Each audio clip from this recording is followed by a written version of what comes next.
Bonjour à tout le monde. Alors les filles, je vais répondre à une question aujourd'hui et c'est la question du mari de Mimi qui m'a demandé pendant la vie quotidienne pour protéger notre cou de toutes les contractions, c'est quelle la posture correcte, c'est quelle la posture correcte qu'on doit faire attention. Et je vais vous dire ici, c'est une très bonne question parce que maintenant je regarde les jeunes, mais je regarde aussi quand je rentre dans le bus, dans l'RER, je vois toutes les personnes qui sont dans une posture pas correcte, dans une très très mauvaise posture.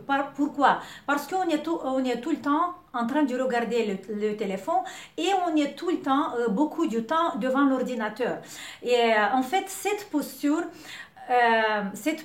ça nous fait très mal au cou et on sait que les responsables de tous les problèmes du visage, c'est d'abord le cou, c'est les muscles du cou qui sont contractés.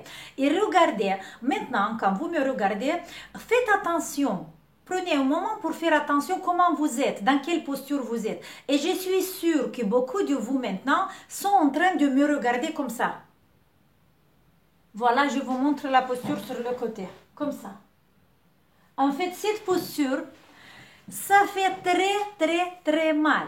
Vous pouvez travailler pendant 3 semaines à libérer les muscles du cou, à faire tous les exercices que je vous propose.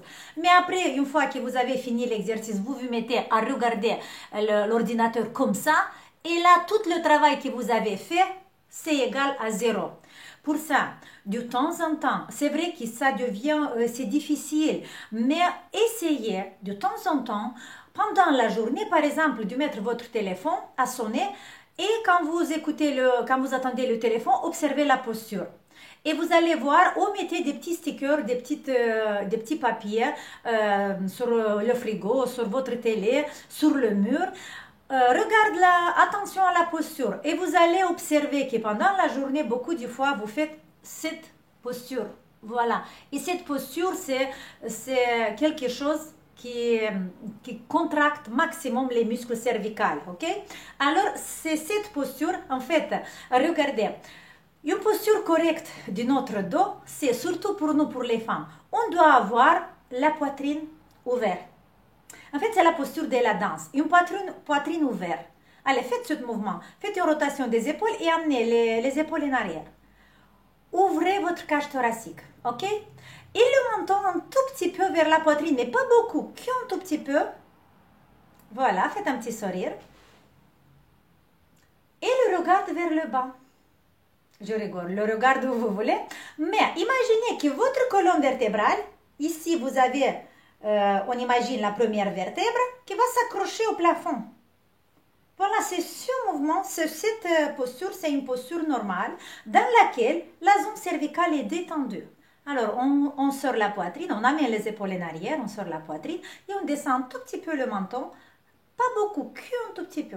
Mais vous cherchez et vous allez trouver cette posture dans laquelle les cervicales sont détendues. C'est ça notre posture correcte qu'on doit le garder pendant la journée. C'est pas facile, je comprends, mais essayez de faire une petite attention et vous allez voir les résultats que vous allez avoir avec les autres exercices que vous faites vont être plus rapides parce que vous corrigez pendant la journée. Ok? Et encore une autre chose.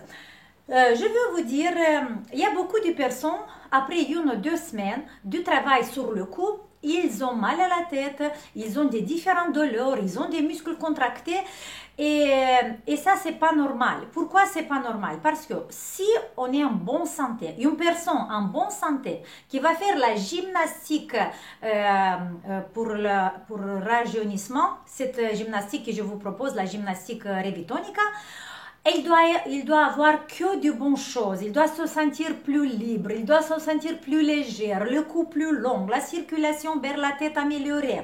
Mais si vous avez des douleurs, si vous avez des choses qui ne vont pas, ça veut dire qu'il y a un petit problème derrière. Le problème, c'est pas dans cette gymnastique. Le problème, c'est dans votre état de santé.